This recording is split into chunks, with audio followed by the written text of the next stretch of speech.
As an artist, I've spent over 30 years learning that our greatest asset isn't our gear or our talent. It's our story. But telling that story and building a career from it, that's where most of us get stuck. There's a special kind of magic in watching someone else's dream take flight in real time. Rafe shares what it looks like for someone who is actively chasing his dream and catching it. Whether you're a photographer, a painter, or a songwriter, there's a lesson in Rafe's story for all of us. So let's go behind the music.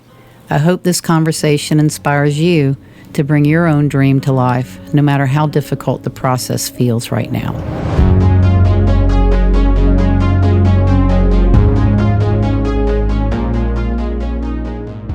Back in 2022, I sat down with a young man named Rafe Carlson for the Creative Push. He's gone from a small local act to a national tour. His music stays grounded in real, everyday, working-class life. Being an artist is a long-term commitment. It's full of difficult challenges and moments where you have to decide if you're actually going to keep going.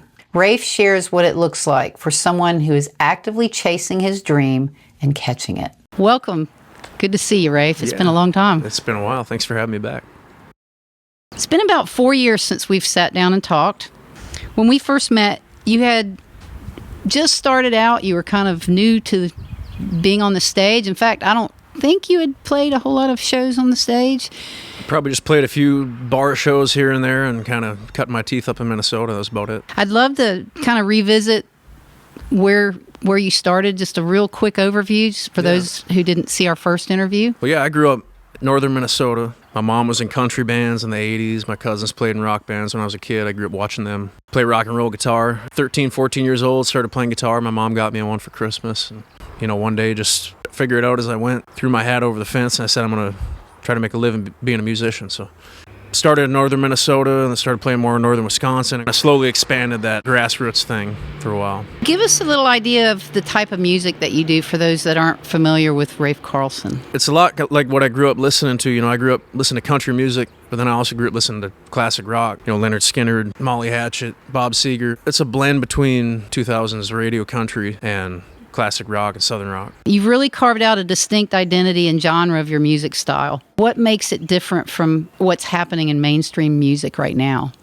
We focus more on the live thing, and we're on the road for 60, 65 shows a summer. You're playing southern rock, you're playing country adjacent music. It's definitely figuring out what songs work live and then trying to package that into a way that we can put it out for streaming versus putting out music and trying to figure out how to play it live. When we first met, you didn't really have a lot of experience playing and touring, but since then your live performances have become a huge strength for your career. You've played festivals, you've headlined shows, you've opened for major acts. What have you learned about commanding the crowd on stage, and how have your live shows evolved in the last 4 years? Yeah, well, I didn't even start playing with a band until 2023.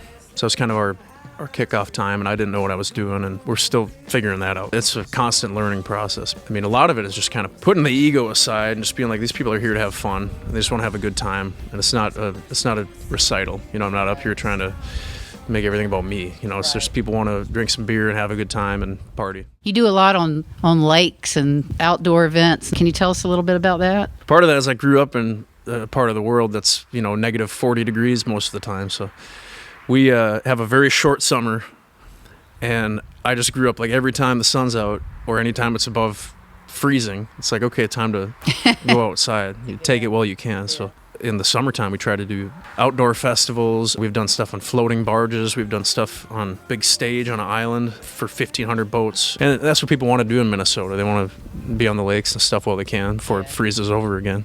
You've built this full band around your sound. What do you look for in band members, and how do they contribute to the overall energy of your shows? I look for guys that are just easy to hang out with, guys or gals.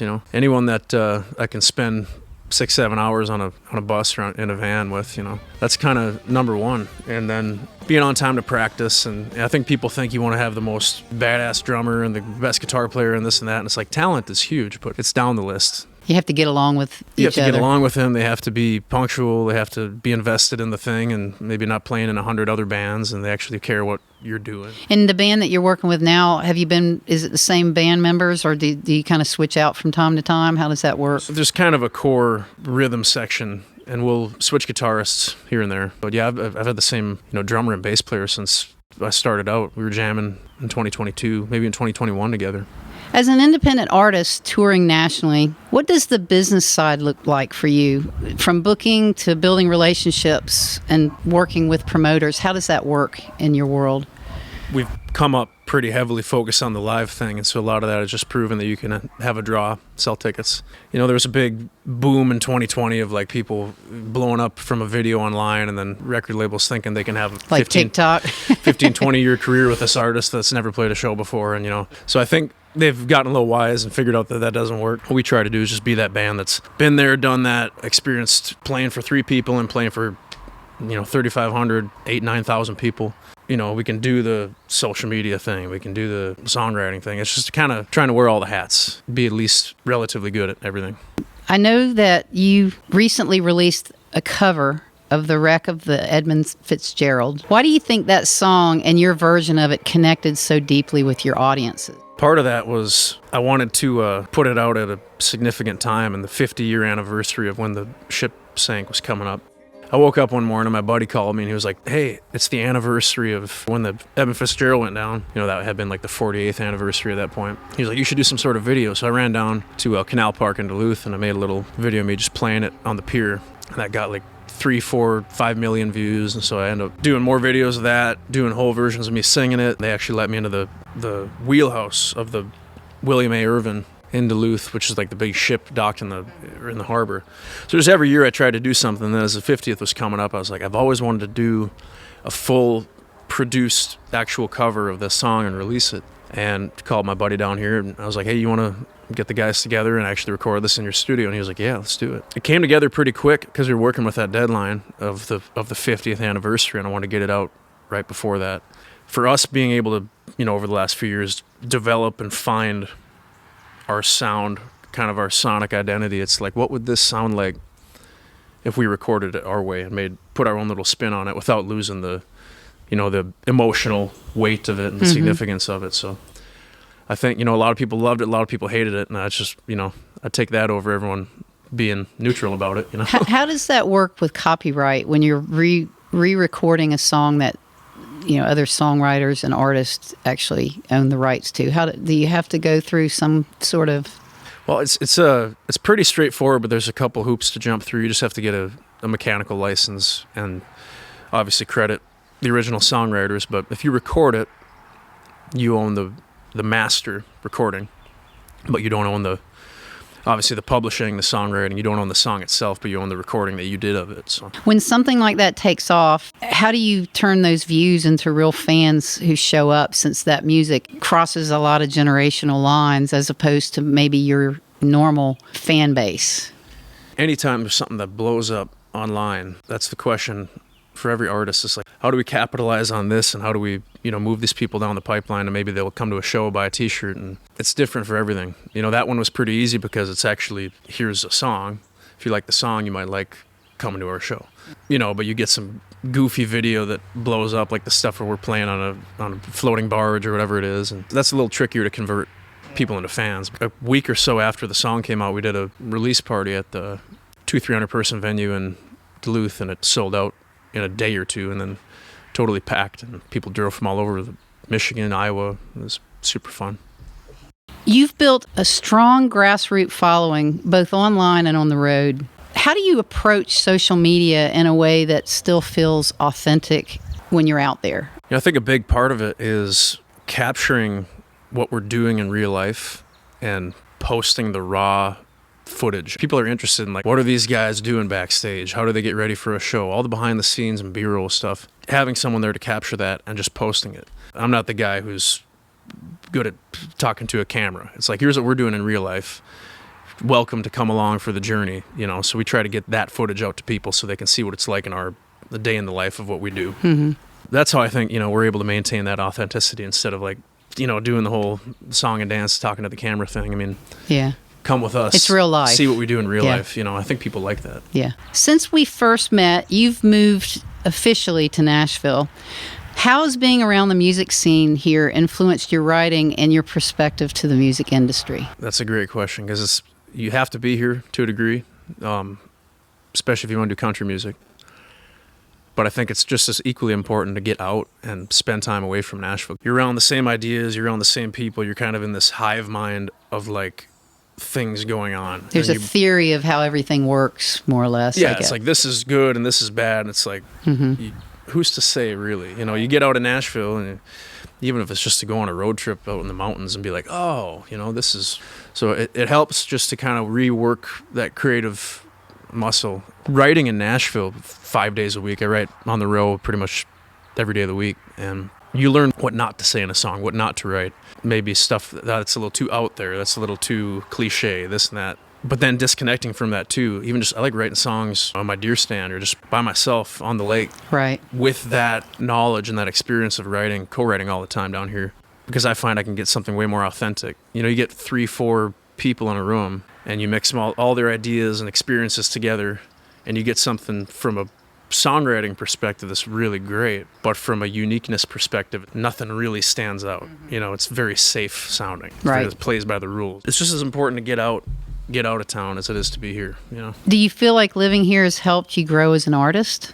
Oh yeah. You have to be here at least a certain portion of the time, because you just learn the ins and outs of the industry, and you learn, like I said, what not to do, what not to write, what not to say. Yeah, just the connections you make here in town are super important, and the friends you make. In the music industry, you build some cool connections and people you can be friends with forever. Has Nashville influenced your music at all?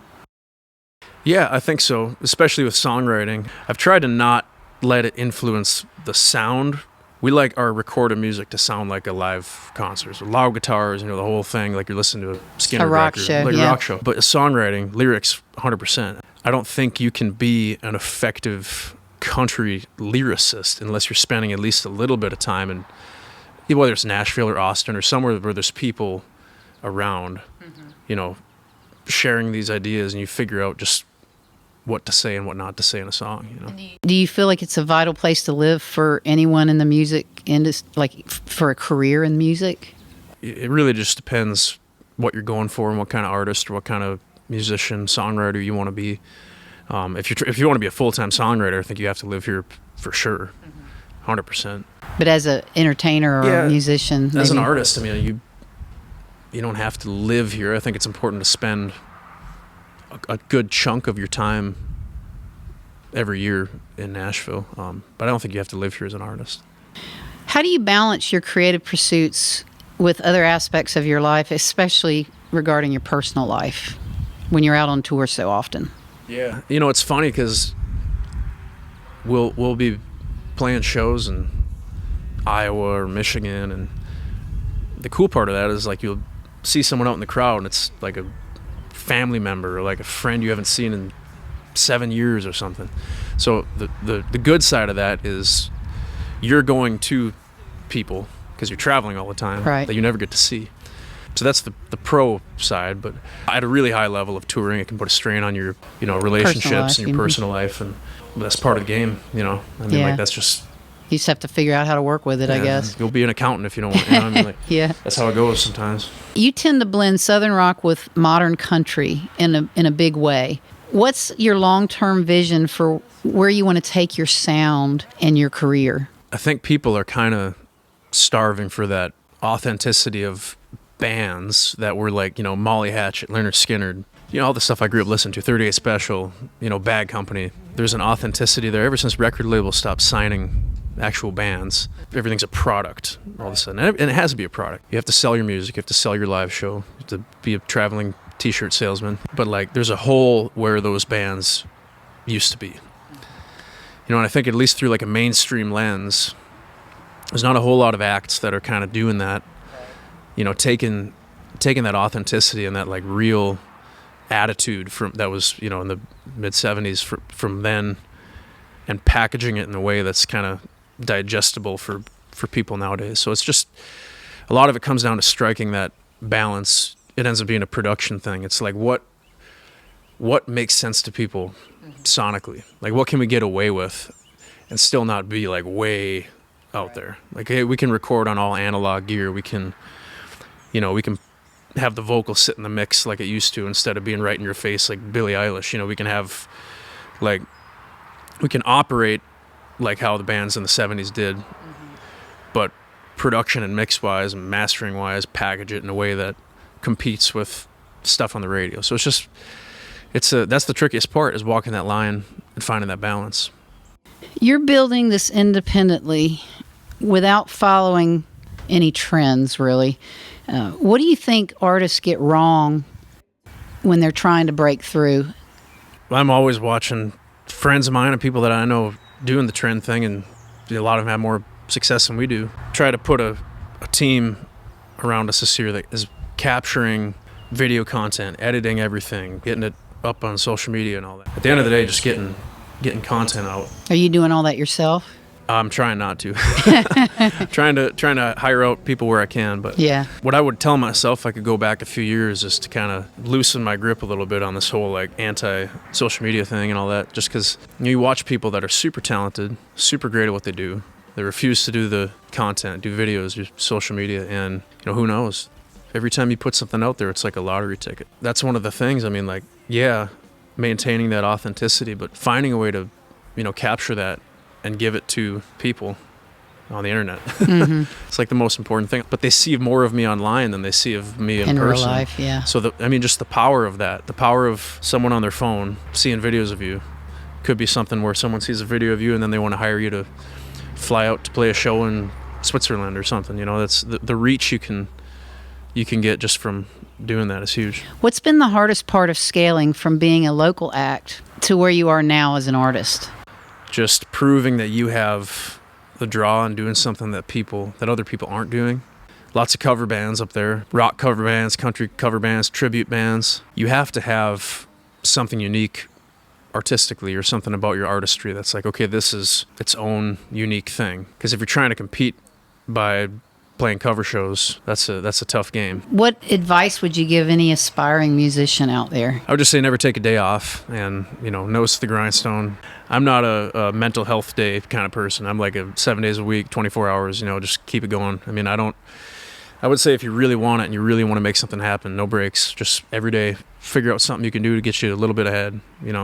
Move the needle even just a fraction of a centimeter every single day, and get 1% better at playing your instrument, 1% better at singing, putting on a show, writing songs, doing social media. You have a new EP prepared to release soon called Out of the Woods. What can fans expect from this release, and how does it represent where you're at as an artist right now? Here's this thing we've created, and we want to package it up in a way that can be like, you listen to this start to finish, this is a sound that we're doing that I don't know if anyone else is doing. It's its own thing. Might not go this direction again, but it's a snapshot of where we've been for the past 3 years. And do you have any co-writes on the album? Almost all the songs are co-writes. A lot of it I wrote with Troy Kemp. Troy? Yep, Troy. Watching that come together too is funny, because it's the songs on the EP are like not stuff I'd typically write at some publishing house on 16th Avenue. It's stuff that you'd write in your deer stand, or it's stuff that is authentic to me and where I grew up and my band and my friends and my family. And it's like, that is a little harder sell when you sit down with Nashville writers and you're like, what if we do this? Write music that makes us money is the mindset in Nashville, which makes sense. But with this, I wanted to find that balance between like what a good song is and what fits artistically what I want to do. What's your process of finding people to write with in Nashville? Like writing for this EP, I know the people that I can write with that understand what I'm doing.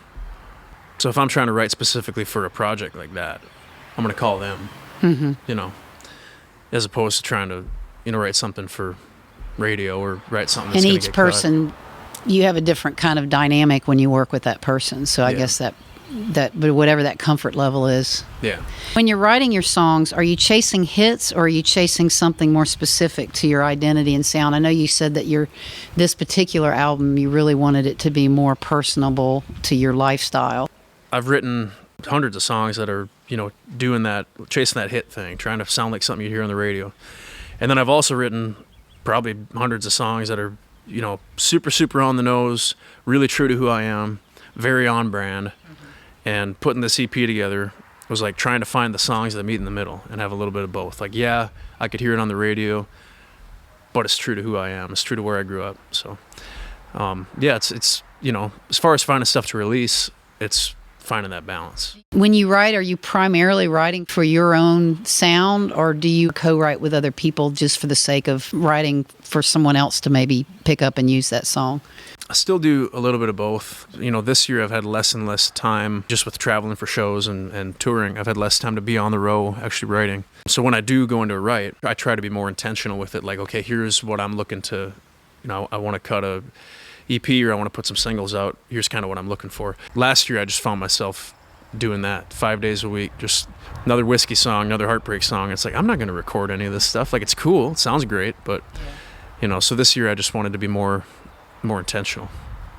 So what's next for Rafe Carlson, and what do you hope to achieve with your music over the next couple years? Primarily, 4.5 months of hitting the festivals and the fairs and the stuff that we kind of have been doing the past few years, but just to a way bigger extent, broader, more states, more reach, bigger shows.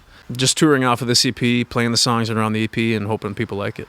Well, it's been great connecting with you again, and I wish you all the best with your music. I'm looking forward to hearing your new album. Yeah, and I appreciate you coming on the show. Thanks for having me. I truly hope that you enjoyed this look at Rafe's journey. There is something so rewarding about watching an artist move from a spark of an idea to a national stage. My mission is to support and educate artists in any way that I can. Whether it's sharing what I've learned over 30 years in the industry or highlighting stories of others walking this path, I believe that creativity thrives best in community. Like a fire, it grows much brighter when we gather together to keep the flame alive.